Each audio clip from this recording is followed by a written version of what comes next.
Okay, so, no doubts about this. This video, honestly gonna be a lot more of a rant than my other ones, because I got issues to talk about. Specific issues. So, the current meta is actually in a pretty good state. It's actually full of a lot of bridges, which are pretty fun to play. Like, I'm trying to play Kled because it's fucking Kled. He screams angrily at everything, and it's glorious. So, anyways, even though we're in this meta, there are still some things that come about that just make you really hate it. In this case, let's have a little discussion about Yasuo. So, skill floor, skill cap, what do these all mean? It's quite simple actually. What this means is that a skill floor is basically how much skill you need to play a champion, or at least be able to play them somewhat well, effectively. Yasuo, I would argue, has a fairly low skill floor in that you don't need to be too skilled to understand how his mechanics work. Like, if you have an idea of how to engage properly and when to fight and when not to fight, you can probably play Yasuo decently.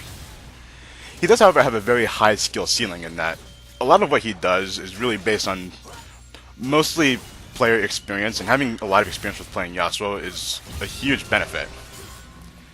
Because he has the dash, the flow shield, the steel tempest, all that stuff. He has to know how to use that effectively in order to be, well, good. Now, this normally wouldn't be too much of an issue, except that when it comes to a tankier meta, Yasuo has a few issues. So, let's talk about Yasuo's abilities, and I'll save the one that I think is the biggest problem for last, because obvious reasons. Anyways, Yasuo's passive has two components with it. Let's talk about the flow component. As Yasuo moves, he gains stacks of flow, and at 100 stacks, when he takes an attack from an enemy champion, Yasuo will gain the shield that falls off turns itself off after a short period of time. It doesn't usually block a lot of damage, like it's somewhere between 100 to 200 throughout the course of the game, I think. Maybe a bit more.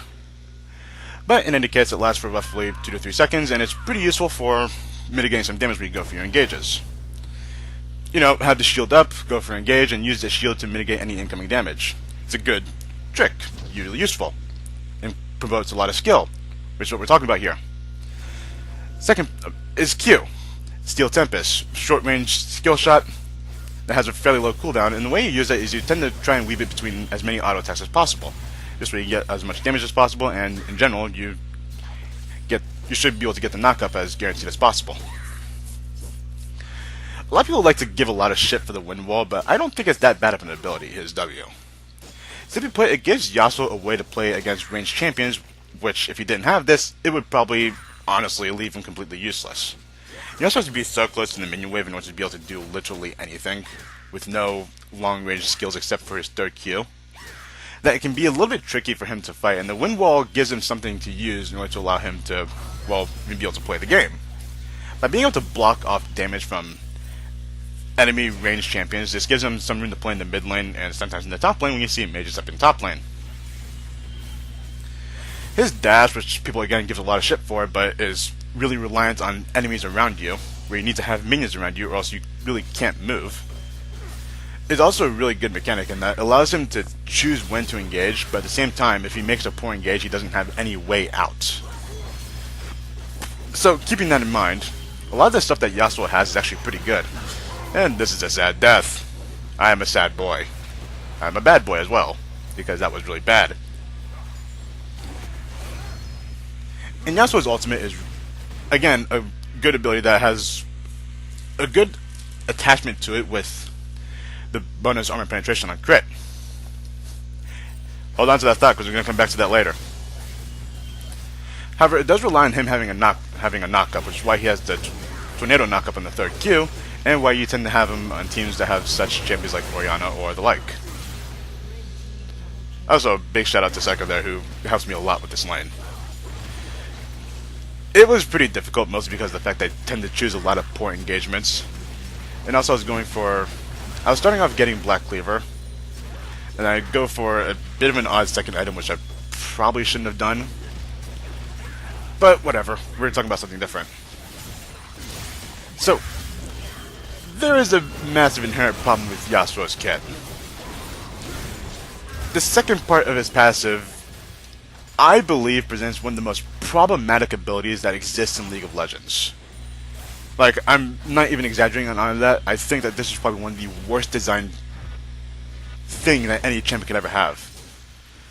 The second part of Yasuo's kit, I believe, is called Resolve, and straight up, flat out, it gives him double crit chance for free.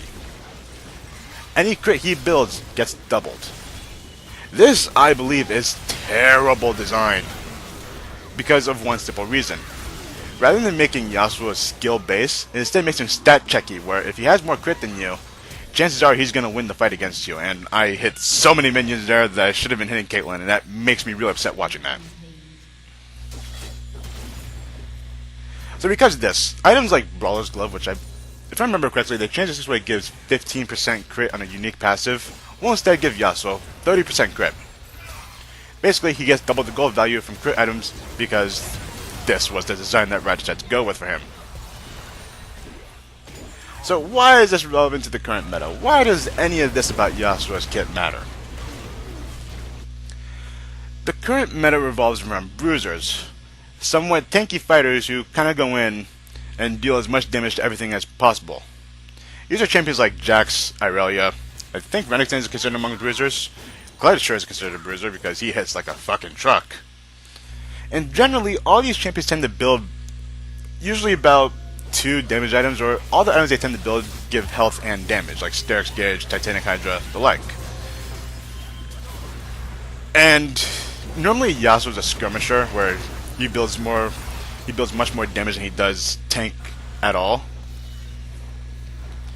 The problem with the current meta is, though, that in terms of Yasuo specifically, is that this meta gives Yasuo far more freedom in what it is that he can go for, specifically in terms of allowing him to just build tank, which is problematic. You see, Yasuo at this point has a Giant's Belt and a Jones Fist. This means that he's getting somewhere between 500 health from these items. Meanwhile, all I have is a Black Cleaver, and I don't remember why I did this, but I have Merc Dreads. Honestly, I probably should have gone with the Armor Boots. That probably would have helped me a lot. But let's talk about some of the stuff that bruisers have that Yasuo abuses. So, one of the keystones that came out recently is called Conqueror. You're in combat for 4 seconds, and then after 4 seconds, your next basic attack on an enemy champion gives you bonus AD and converts 20% of your damage to true damage, with that buff duration refreshing for melee champions. This is I think it's a very well designed keystone because it has a very distinct place. This is a keystone specifically meant to shred tanks. You know, all those Orns, those Malakais, those Nautilus that you've been seeing, the Sejuanis, they don't like the existence of this keystone because it means that their armor is pretty much meaningless. And Yasuo just casually comes in and gets a double kill because he can. But luckily he didn't focus me, so I got the shutdown on him. That still hurts to watch because that is stupid. So, Yasuo uses this, and he gets a Phantom Dancer and an Infinity Edge. There's a problem here. Infinity Edge recently got reworked with the ADC items to no longer give any crit, but it also doubles crit as well. And your critical strikes will do 10% of their damage as true damage. There are so many problems here.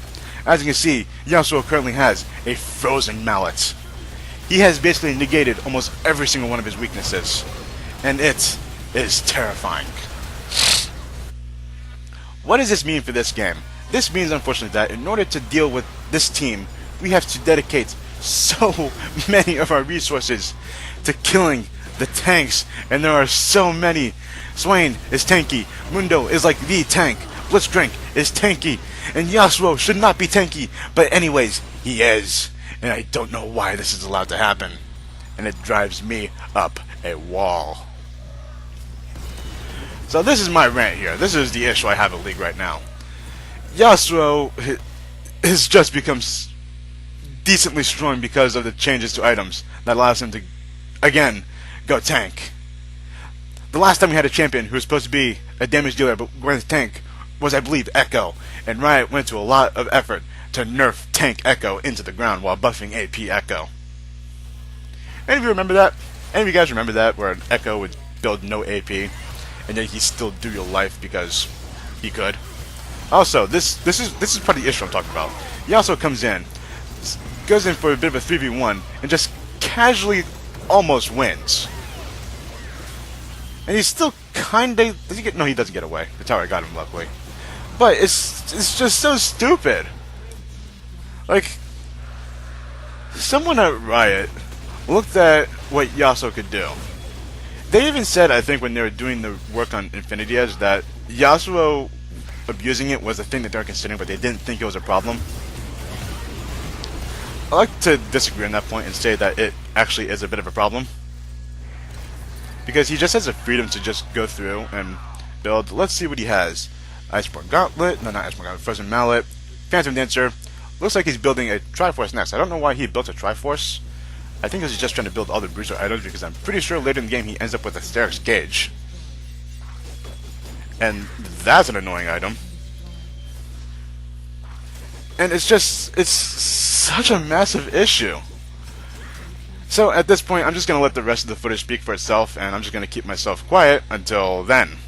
So, enjoy that, because I'm going to speak up again at the end of the video.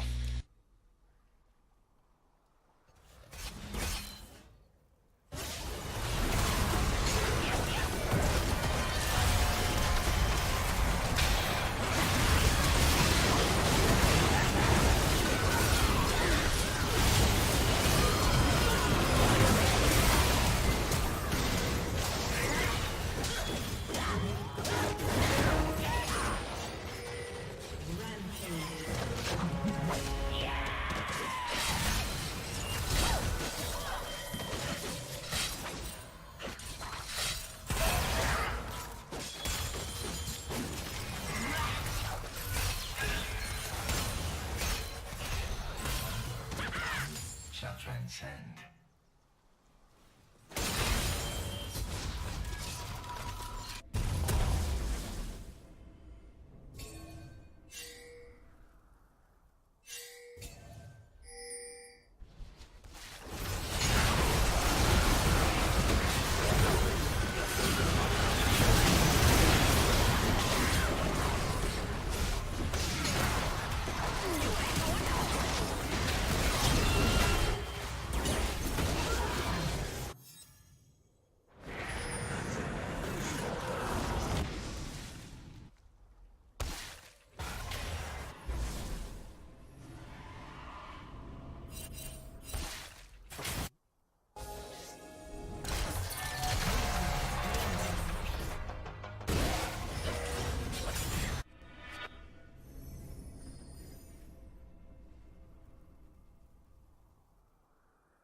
With the last thing coming up, I'm going to give you my last thoughts. So, could we have won this game? You probably could have, if I played things a little bit differently and I had not rushed to Death's Dance after I got Black Cleaver. I probably should have gone straight for the Titanic Hydra into a Sterix Gauge. That probably would have been a lot more helpful, and if I had actually built armor boots instead of Merc Treads. I don't know why I built the Merc Treads in the first place. I'm trying to remember why I did that, but I can't think of why I did that. But there are just a lot of issues that are going on in this game. Yasuo's a tank. We have to dedicate so many resources just to even try and come close to killing him, but we can't because he just has so much health. Mundo exists and just face tanks everything. It's just... it feels like this whole game, us as a team are trying to fight against 4 tanks, and it's just horrendous. But we probably could have played this game so much better, and that probably could have helped us win. Any case, yeah, that's my rant. Yasuo in his current state is kinda cancer. That's what I'm probably gonna title it something like that. Yasuo is cancer. Maybe not. And I'm not trying to be insulting. I actually do consider Yasuo to be a sort of malignant tumor in League of Legends in his current state. It's pretty bad. Do I think it can be fixed? Yeah! Remove the double crit chance on his passive. He doesn't need that. That is not a thing he needs. It doesn't give him skill expression, it just makes him stat checky. Eh.